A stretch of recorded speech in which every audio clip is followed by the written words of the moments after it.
Welcome to Dear Romance Writer, where three writers who always deliver happily ever afters offer questionable advice for all of your relationship, work, and life problems.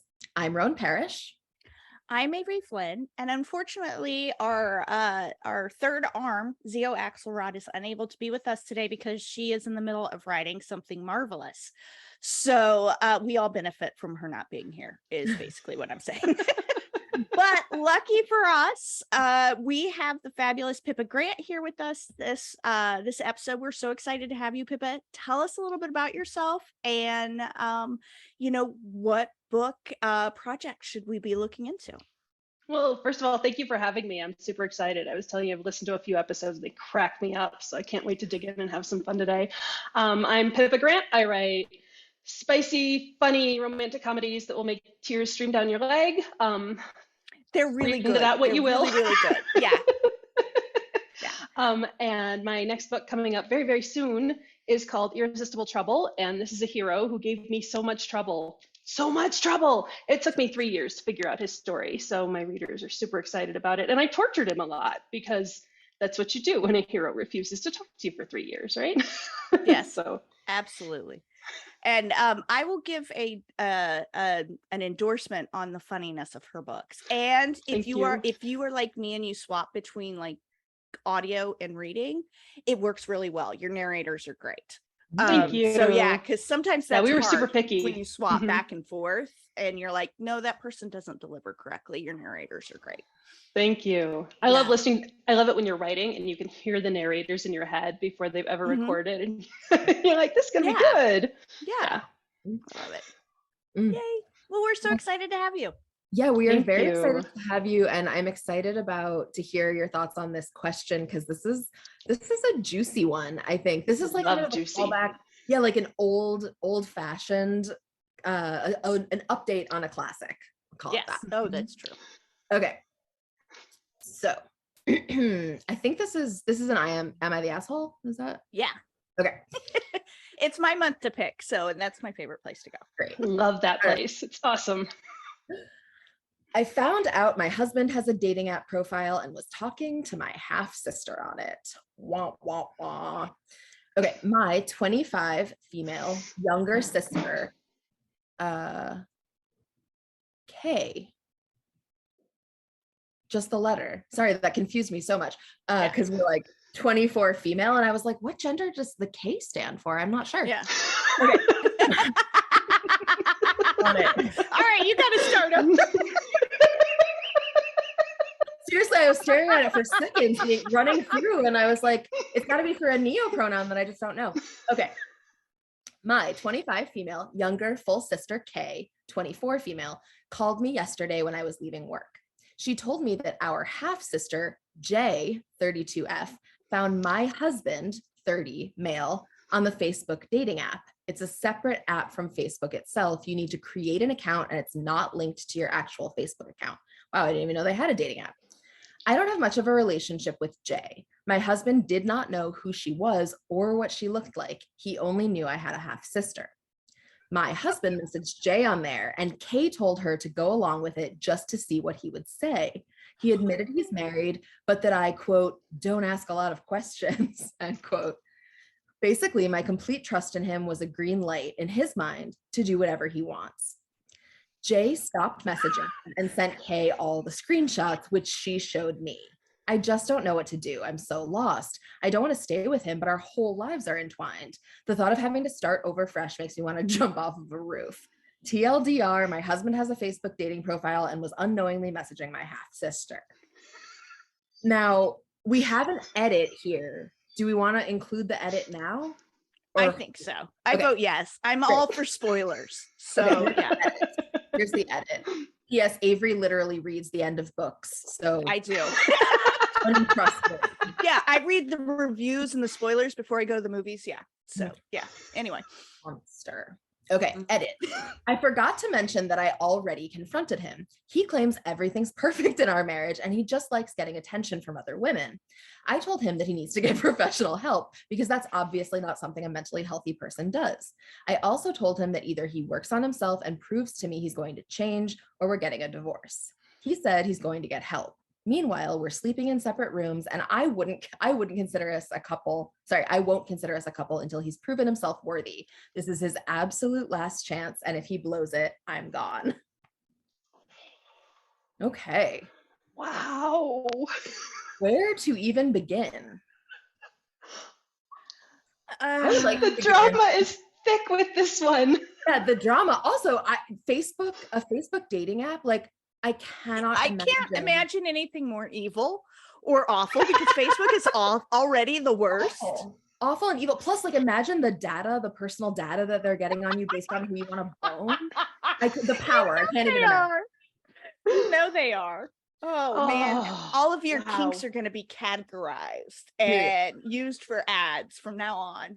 Yeah, all she has to do is scroll his Facebook feed when he's not there and see what he's getting ads for. She's gonna Yeah, she made a point of saying it's not linked to the Facebook app. Like, man, they're diluting yeah, this. whatever. Yeah. Whatever. So the first thing first is that he is obviously not to be trusted in any way because he's chosen the Facebook dating app as a way to get attention from women, which means he's getting attention from like 57-year-old women who like Disney World. Just a bad choice. You just went ageist and cut down the Disney adults all in one comment. Are you saying you think he has mommy issues? Oh my god. So what I loved about this when I found it and why I like literally clapped as I was reading it, number one, besides the fact I'm a horrible human being, is the fact that her sisters went and did what we do a lot of times as women, where we're like, okay, let me go ahead and like the stereotype about the Google detectives are real. Okay. It's there for a reason. So I love the fact that they did that and put all that out there. And I am dying to know what her sister Kay said as she's like saying, well, I'm not gonna, like throw all of his shit out in the front yard and set it on fire, wow. So that's what I loved about this. But this guy is making so many excuses. Like at first it was just, like he's making excuses to the people that he's messaging, right? She doesn't ask questions. I love this cat. She's like, he doesn't ask questions. She doesn't ask questions, so it's fine. And then the fact that then when he gets caught, he's like, well, it's just for flirting. Okay, you could do that anywhere, any place, anyhow. Boot him. And boot him. If you hide it, you're doing something that is not okay within your relationship. Yeah. So yeah. Evil Pippa's like, she needs to hire women to flirt with him and see what he does. Test him. Yeah. Did you guys? Did you just get a plot bunny? No. I know. Okay, so I'm gonna take us down the ranch. I'm sorry. Have you guys seen the woman on TikTok who got? I don't know the beginning origin story of this evilness, but some people in some comments of a post of a TikTok that she did got very snotty with her, and her response was basically to go, Nancy Drew and find out who these people were and who their partner / spouse / significant other is. And then she's like, I'm going to start messaging them and see what happens. So she skipped over whoever was making like, basically, I don't know if they were like slut shaming comments or if they were just bitchy or what they were. I would assume that they were something because that's going pretty nuclear. So she did that. And then she made TikToks of all of the responses that she got from the boyfriend's partner's significant others. And then she made TikToks of the people, the women that had left the comments, whatever they were in the first place, conversations that she had with them. God. Wow. I mean, it was like scorched fucking earth. So if you he ever had wonder done if that that's to her, staged? I don't know, but I mean, it was like, But- like I am extreme, and that was like, holy shit. Even I would think twice before all that. But to bring this back to this, when you said, she should set up some people to ask him, Yeah. and see how far he goes. She needs to reach out to that TikTok lady. Yeah. And be like, hey, will you just message my husband and see what happens? I will also say she's 25. I don't know. I don't know how long she has been with this person. It doesn't say if they have kids together. It doesn't say if they've mixed their money, if they've bought a house, if they've done all of those things. She says their whole lives are entwined. Yeah. Yeah. So that sounds like a lot.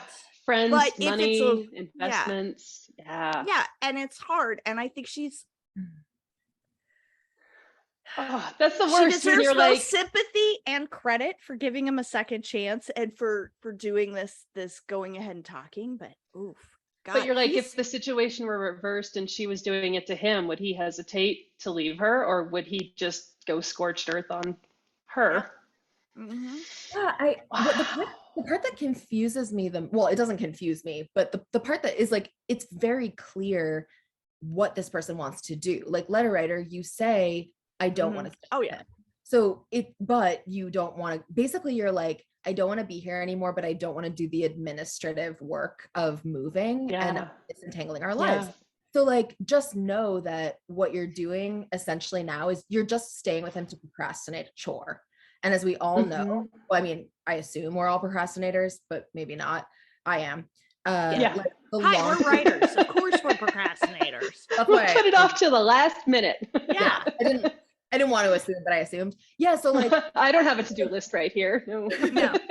We all know that like what happens when you procrastinate a chore is that your situation, the situation that you needed to do the chore to alleviate, just gets less and less tenable until it reaches a breaking point at which you are forced by your own unhappiness or discomfort to do the chore. Like we all know that's the arc. That's what always happens unless it's not an important chore and then you don't do it. But this is obviously an important chore. So like you already know what's going to happen. You already know what you want to do. You just don't want to do the work. And so like there's no help here. Like nobody can help you because and it's so hard because there's so many things that could be complicating it too. I mean, like, would your parents shame you if you got divorced? Would you lose friends because they think that you should give them another chance? Like, what happens if he takes the most of your economic resources and leaves you with nothing? Yeah. Like, it's scary. It's scary. Yeah, definitely. Yeah, there's a lot to consider once you're really entwined.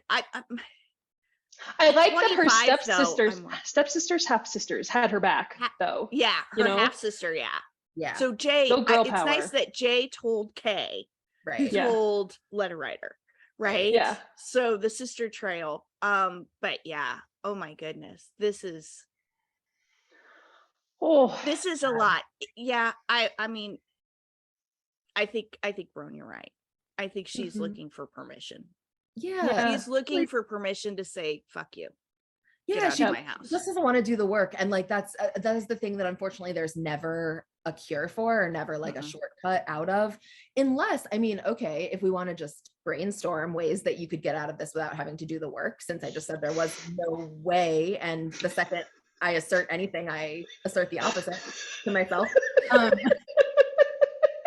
She needs to gaslight him. What if she found a way to make it so that he had to do the work of disentangling their lives by making herself no longer what he wanted, because he thinks everything's perfect in their marriage and she doesn't want to be with him anymore, which is 90% of like how I imagine things go generally. But like, if she suddenly isn't cool with him seeing these other people, if she suddenly is like, no, how about I just be honest about my wants and needs and feelings? And how about I just tell you, like, I don't want to be with you anymore. And I'm actually only staying with you because I don't want to do the work of disentangling our lives. So maybe, do you want to do the work of disentangling our lives? Because we're going to break up. And so either you do the work of disentangling our lives or things are going to stay tangled up together, because I'm just actually not going to do anything about it. Like, I wonder what would happen. Depends on who he is, right? Oh God, that sounds like passive aggressive hell to me. It's not passive aggressive, but it's not. Well, it is, because it's I don't want to be here, but I'm not going to do anything to fix it. That is completely, No, that is just no. that is stating what your boundary is and what you're willing to Mhm. do, and then So literally wait, so maybe following I'm through on confused. it. So what you're saying is she stays in the relationship, but just says, I don't like what you did, but I'm not going to do anything about it, because that's what I heard.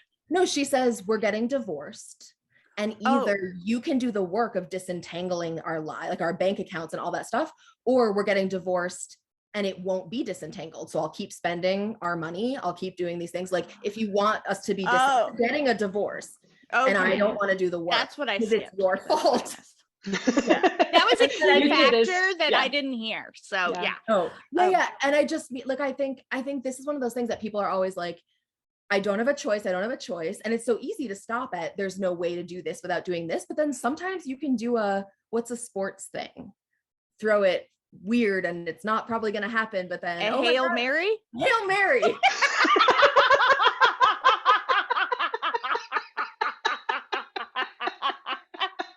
That's the one. Sometimes a Hail Mary works, right? So you could just be like, here's what I actually want. I don't think I can get it, but like, maybe I can. Well, how many of us at 25 would have been like, you know what? Like, I love him and I think he's my future and I have this dream vision of our future together. And so I'm just going to deal with this thing that I don't like. And I'm just going to do this thing that he wants me to do that I can change him, and I will bend over backwards doing all the things he wants me to do in pursuit of this future vision of this life that I always dreamed we would have. Like, I think she's mourning. I wonder if she's mourning the loss of the relationship and her future, you know? And like, once she has those stages. Gone through all those stages, if that'll be easier, because that's so hard. I mean, you've got like your life planned out, right? You know who you're going to die with in like 65 years, and then all of a sudden it's like not that. Right. Like no children, no grandchildren together, Christmas is alone, and things like that. Future's scary when you don't know what's coming. But that's sorry, that was depressing. but no, you're right. I mean, it's okay, as an oldie, it's hard for me to look at somebody who's 25 and hear them say, well, we've got our whole lives intertwined. And I'm like, oh, sweetie. Right. Agreed. Because I'm old, right?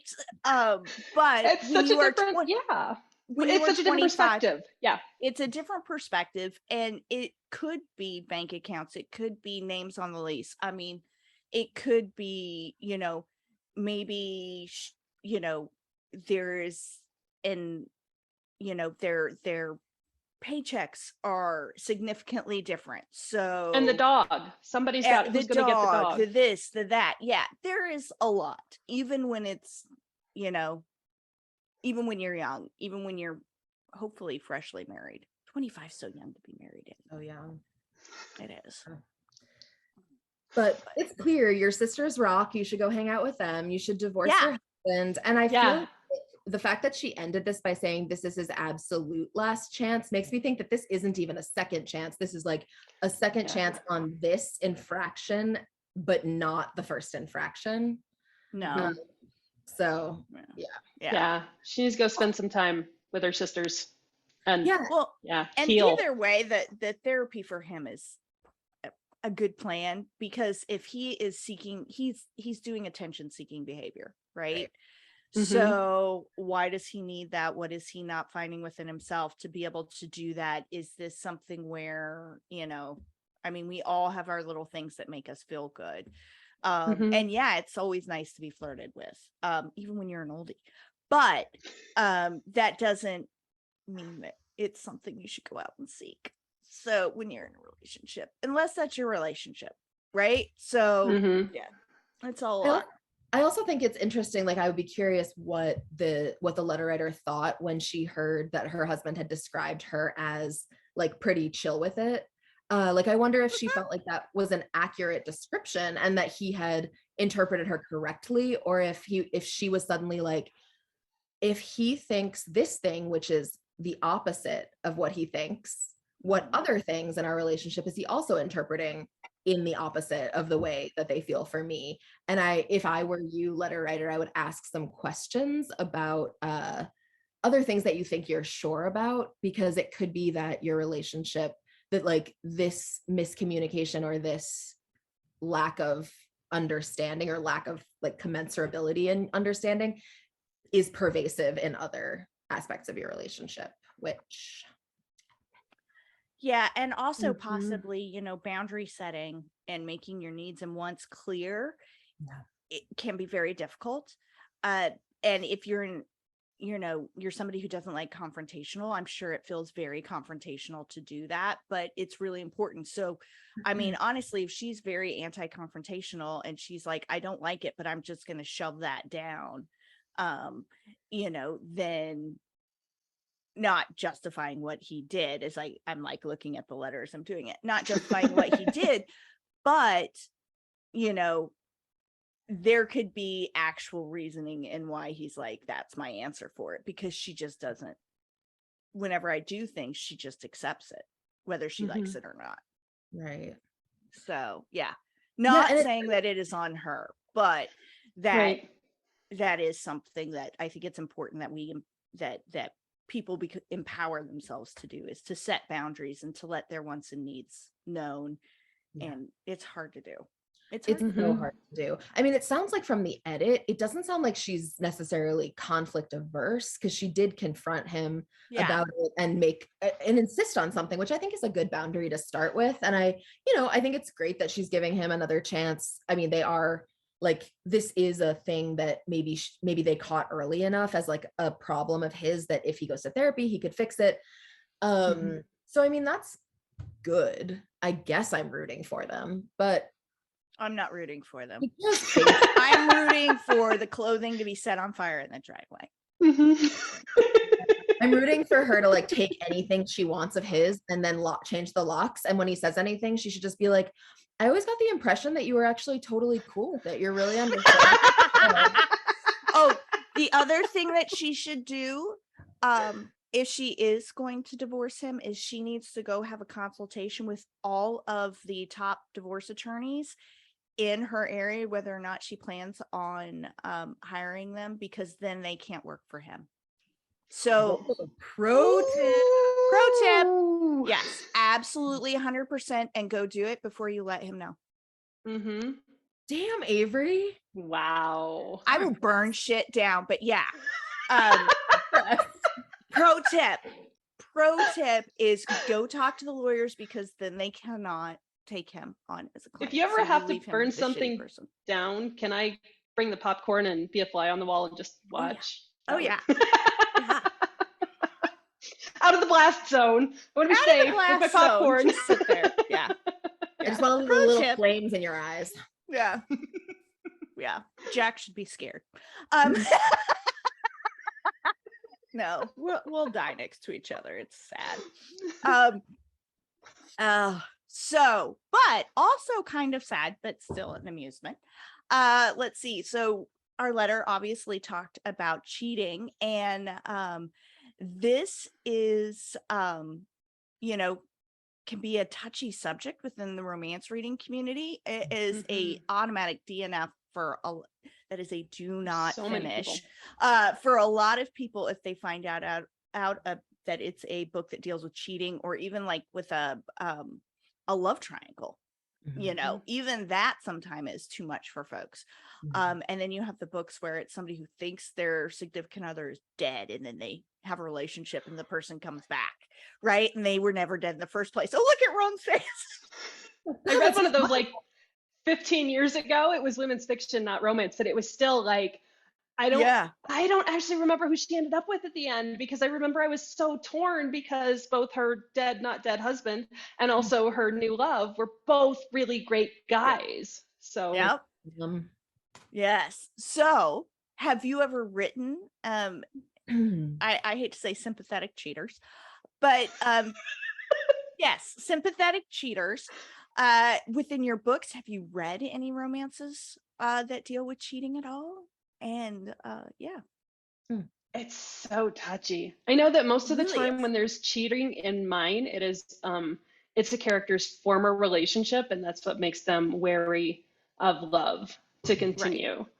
And I noticed though on TikTok, I see the question a whole lot more than I do on other platforms. So I had somebody post a TikTok about my book, The Last Eligible Billionaire, and the number of questions that were, is there cheating? Is there other woman drama? And like the poster was always like, in the hero's past, but not currently. And when that woman shows up, it's handled hilariously. It's fine. But yeah, it seems like it's a super big trigger for a lot of people. I bet a lot of people have been cheated on. Like it's out there. Yeah. I'm trying to think. I've never written cheating, but I did write a book that some people interpreted as cheating, and it Oh, really?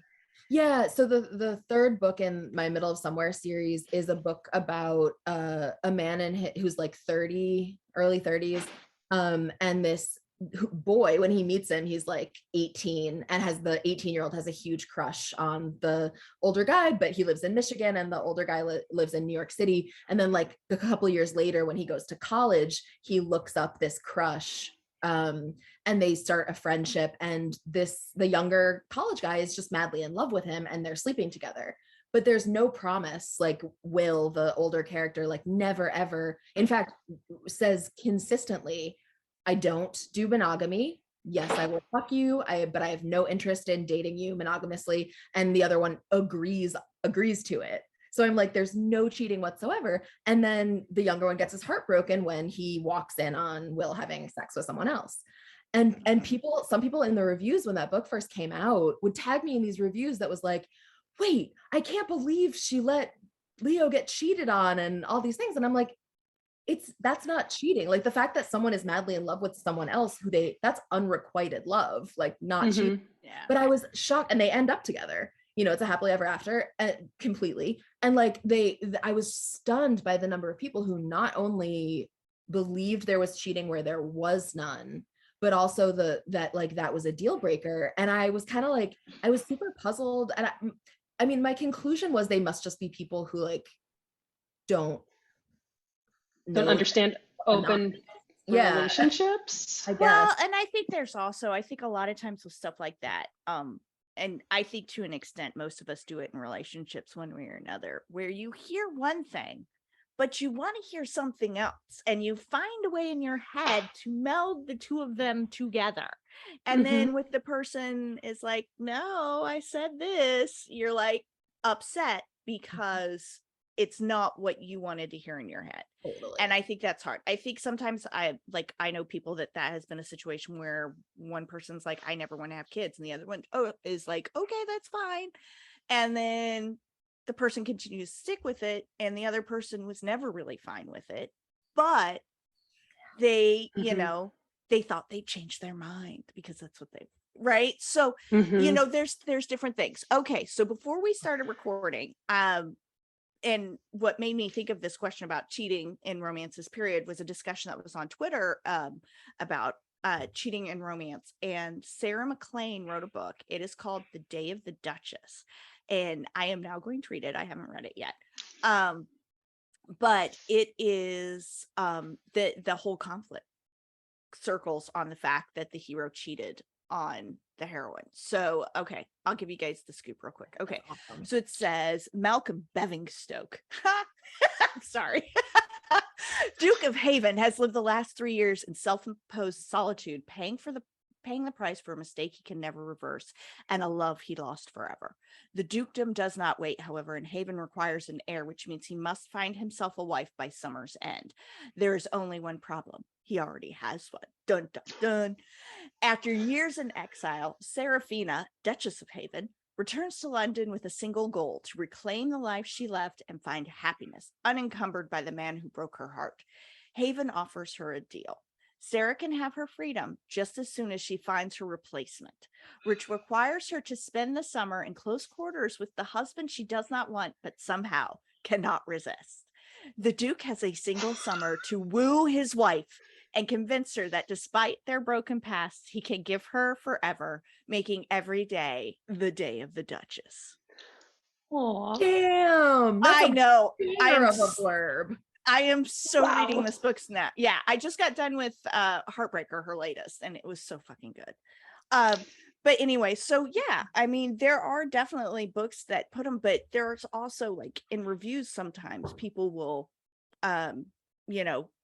ding. I've had people ding books for thinking that it was too close to whether it's emotional cheating or real cheating. Or there are people who don't like it when the hero or heroine knows they're in love, with the other and still sleeps with other people in the meantime before the book Yeah. starts because they don't think it's attainable, you know? Yeah. Like Yeah. I've gotten So dinged there's- for that before. And I was like, what? No, he didn't even know he was in love with her. Interesting. Like I'm all for people should read whatever they want. And if you don't like cheating, you Mhm. should absolutely not read cheating. That's great. But I have to say, like, I am super a fan. I mean, not as a reader, like in the world, I'm really a fan of that in romance, because I think that one of the things that's so wonderful about reading romance is like being able to project yourself into another person's relationship, and you can always say like, if I were them, I would do this, but like that's easy. What's hard is realizing that you're not them and you have to figure out how you feel about it. And like to understand that there are so many relationships that can get past cheating, just like anything else. I think that we rarefy cheating as if it's like this like what first degree murder, you know, like versus manslaughter versus whatever, where like cheating is first degree murder. First degree murder is like a misdemeanor, you know, like in romance, in the genre, cheating is worse. Like there are tons of romance heroes that are murderers, but like if you cheat out, I mean, it's just a genre convention. But like, yeah, I say think that's a lie. But he killed for the love interest, and so therefore, yeah. yeah, well, and I know that's the genre convention of dark romance, so it's like Yeah. completely, you have to put yourself in the genre that you're in. But it's just interesting to me that like one of those things is can be read as romantic, and another for some people is like there's just no way that it can be, because it's like it's energy directed away from the love interest instead of toward them, whereas you could see murder, if it's done for love, as being directed toward the love interest. So it's just interesting to me to think about like genrically that in romance we're more able to accept something that is toward the love interest no matter how bad it is, but we're not able to take even like the smallest bit of energy directed at someone else, even if it's just like light flirting at a bar. And I find that like a super fascinating convention of the genre, because it really does make romance the center of the world. And so if romance is the center of the world, then cheating, if you're monogamous, like is first degree murder. But it's just interesting to think about like the roles that these things play in real life versus in romance. And like in real life, cheating is not first degree murder to me. I mean, maybe it is to some people. I don't know. Anyway, it's interesting to like enter the world of romance and like get to do a thought experiment where that is a thing that's like you're centering as opposed to. Anyway, well, you brought up something. No, I think that's really interesting, because especially with like, I'm thinking about it and I'm like, okay, now I write mostly rom-coms at this point in time, so it's all light and fluffy, and so there's usually not, murder, usually, so unless they really deserved it, but I'm trying to think. I think I would really hesitate to even write in one of the love interests flirting with somebody who wasn't their love interest, right? And I would be really hesitant about that. I know there was a lot of pushback. I can't remember who it was. And this used to be a huge part of romance in the 80s and early 90s, was you'd open the book and you'd have the hero getting out of somebody else's bed, right? So, but there is still a taboo to a certain extent in showing that the characters were sexual beings before the love interest or love interests came into play, ever have any kind of attraction to anybody else, or all of those thoughts. And that, I think you really hit on something, Rome, was saying, because obviously romance genre centers the relationship and the romance, so it makes sense that it's so taboo, but it is so much a part of real life. And I think that's interesting. I do think we are, definitely have changed a bit on how we approach prior sexuality on any of the main characters. But yeah, I don't care what it is, so long as they do the work to make themselves better, then I'm on board.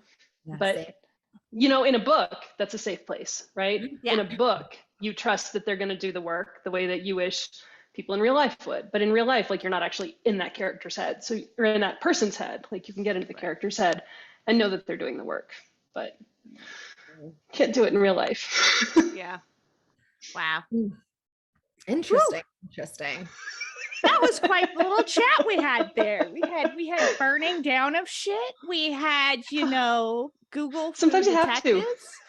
And cheating. It's all in there.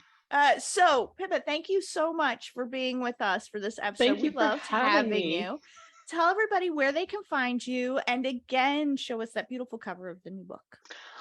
This is Irresistible Trouble, Fireball's number 4 Cooper Rocks book, and he's coming September 29th. And I am on TikTok, Facebook, and Instagram, and Patreon now. Mostly it's like Pippa Grant. If you just search for that, I can't remember what my handles are because they're all different because other Pippa Grants got them first before I did. But I pop How up. dare they? Facebook, Instagram, Patreon, over 18 filters on Patreon, and and TikTok. Wonderful. Well, we loved having you. Thank you so much. Thank you everyone for listening and watching. Please make sure and send in your letters. We would love to talk about your problems or your friends' problems, if that's the kind of person you are. It's okay. Send it in. I make a special request. I have a special request. I want letters from people who have managed to convince their parents to go to therapy. Oh. As a Gen Xer, I'm just sitting here laughing hysterically. Oh my God. I think you'd have a better chance getting my mom than me in. And I'm a proponent of therapy, but my God. Yes, please send that in. We want to know the tricks of the trade there. So you can email it to us at advice@dearromancewriter.com. You can send it in an anonymous form we have on our website. You can send it in on direct messages on social media. We are here for you. And we want to help you by giving you very questionable advice and possibly burning shit down during an episode. So thank you guys so much for hanging out with us. We loved it. And Pippa, thank you so much. We cannot wait to go grab that new book. Thank you. Bye, y'all.